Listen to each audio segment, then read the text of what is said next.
वार्ता समूहाच्या वर्धापन दिनानिमित्त सत्कार व पुरस्कार वितरण सोहळा मोठ्या उत्साहात संपन्न। अंबाजोगाई शहरात गेल्या 16 वर्षापासून सातत्याने आपल्या दैनिक वार्ता या वर्तमानपत्राच्या माध्यमातून वार्ता समूहाचा वर्धापन दिनानिमित्त मान्यवरांचा जाहीर सत्कार व पुरस्कार वितरण सोहळा मोठ्या उत्साहात संपन्न झाला। हे 17वे वर्ष असून दिनांक 15 मार्च 2025 रोजी अनेक मान्यवरांच्या उपस्थितीत दैनिक वार्ता समूहाचा पुरस्कार वितरण सोहळा आद्यकवी मुकुंदराज सभागृहात मोठ्या उत्साहात पार पडला। कार्यक्रमाच्या अध्यक्षस्थानी अंबाजोगाई शहराचे माजी नगराध्यक्ष राजकिशोर पापा मोदी हे होते।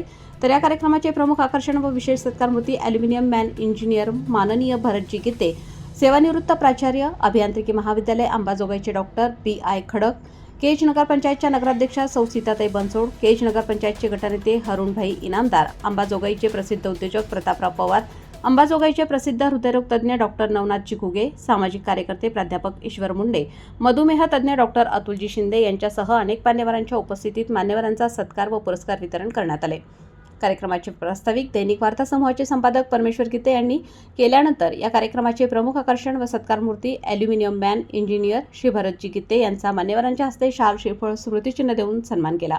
त्यानंतर साखर उद्योजक श्री लक्ष्मणराव मोरे यांचा नगरभूषण पुरस्कार मोरे कुटुंबासह सन्मान मान्यवरांच्या हस्ते करण्यात आला। परभणी जिल्हा सेलू येथील दुय्यम निबंधक वर्ग 2 चे अधिकारी श्री सतीश बनसोडे यांचा कुटुंबासह मान्यवरांच्या हस्ते शाल श्रीफळ फेटा व स्मृतिचिन्ह देऊन गौरव करण्यात आला। तर यावर्षी दैनिक वार्ता समूहाचा युवा गौरव पुरस्कार अंबाजोगाई येथील युवा उद्योजक श्री सुजितसिंह ठाकूर यांचा कुटुंबासह सर्व मान्यवरांनी सन्मान केला। या कार्यक्रमाला अंबाजोगाई शहर व परिसरातील विविध पक्षाचे नेते मंडळी, सामाजिक कार्यकर्ते, पत्रकार मोठ्या संख्येने उपस्थित होते। अतुल्य महाराष्ट्र न्यूज नेटवर्कच्या नवीन अपडेट्स पाहण्यासाठी चॅनलला सबस्क्राईब, लाईक आणि बेल आयकॉनला ऑन करा। 20-25 वर्ष झाले असते, पण आज सुद्धा असत नाही येत एक मागच्या 5-6 वर्षात। पण जर्मनीमध्ये असताना मध्यरात्रीत उठून असं वाटायचं की आपला पेपर राहिला एक आणि टेन्शन यायचं की आता कसं होणार, कारण परीक्षा म्हटलं की टेन्शन आलं, टेन्शन म्हटलं की केलेला अभ्यास जो आहे ना तो कोरी पाठी होणं जातो। त्यामुळे आजच्या काळात तर तुम्हाला मेडिटेशन आहे, श्री श्री रविशंकर आहे, सद्गुरू आहे। आमच्या काळामध्ये तर तसं काही नव्हतं। आम्ही काय करायचो की आपला जो अभ्यासक्रम आहे तो कमीत कमी 2 वेळा रिव्हिजन झाला पाहिजे, त्याशिवाय शांत नाही बसायचं। 2 वेळा रिव्हिजन झाल्यानंतर हा 2 रिव्हिजनचा भाग जो आहे तो पूर्ण पुस्तकाचा झाला। आता शेवटचा जो काही वेळ मिळेल तो बोनस, त्या बोनस काळामध्ये सर्वात जटिल आणि अवघड प्रश्न जे आहेत त्याच्यावर भर द्यायचा, त्याला परत परत वाचायचं। ही पूर्वतयारी जर असेल ना तर टेन्शन हा भाग कमी होतो।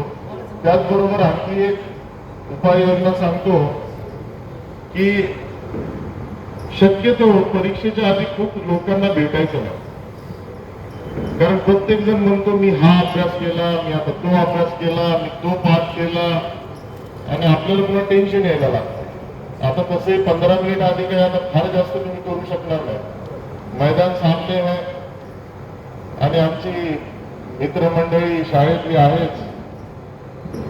तर आम्ही सर्वजण दीक्षित सरांकडे होतो। सुषमा इथे बसलेली आहे, तर सुषमा म्हणली तिथं एकदम असं काम होऊ शकतो। ती म्हटली भरत गीतेलाच का तुम्ही खुर्चीवर बसवता आणि शौनक आरगावकरला? आम्ही बसलो, आम्ही खाली चटईवर।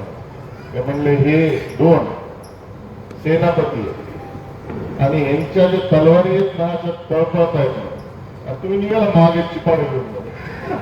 असे शिक्षक पण होते, मजाच होता त्यामध्ये। असं काही नाही की कुणी जास्त होतं कमी होतं, पण त्यांना सरांना नेहमीच वाटायचं की ही 2 विद्यार्थी जे आहेत ते आणखी बाकीच्या विद्यार्थ्यांना घडवू शकतील, म्हणून ते असा एक वेगळा मान आम्हाला द्यायची। तर हा जो टेन्शनचा भाग आहे तो आपल्याला मॅनेज करणं गरजेचं आहे। स्ट्रेस मॅनेजमेंट आपण त्याला म्हणतो, त्याबद्दल बरेचसे अनेक कोर्सेस आहेत, यूट्यूब आहे। आपके पास क्या नहीं है, हमारे पास तो मांगी थी, है ना।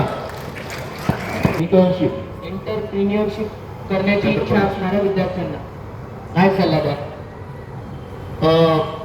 माझा सल्ला नेहमीच लोकांना आवडत नाही, पण मी नेहमीच देतो, कारण मी माझ्या भूमिकेवर ठाम असतो, कारण तो माझा अनुभव आहे। तुम्ही इंजिनिअरिंग झाल्याबरोबर लगेच उडी मारू नका। एंटरप्रेन्योरशिप, उद्योजकता कुठे पळून चालली नाही, कमीत कमी 5 वर्षाचा अनुभव घ्या. तुम्हाला ज्या क्षेत्रामध्ये उद्योग उभा करायचा आहे त्याबद्दल पूर्णपणे माहिती घ्या. एखाद्या छोट्याशा कंपनीमध्ये काम करायला जा, कारण छोट्या कंपनीमध्ये तुम्हाला सर्व काही करायला मिळेल. मोठ्या कंपनीमध्ये गेला तर एक कोपरा बघायला भेटेल. तुम्हाला जो उद्योग करायचा आहे तशा सारख्याच उद्योगातच म्हणून नाही, त्यासारख्या उद्योगामध्ये कमीत कमी 5 वर्ष तुम्ही काम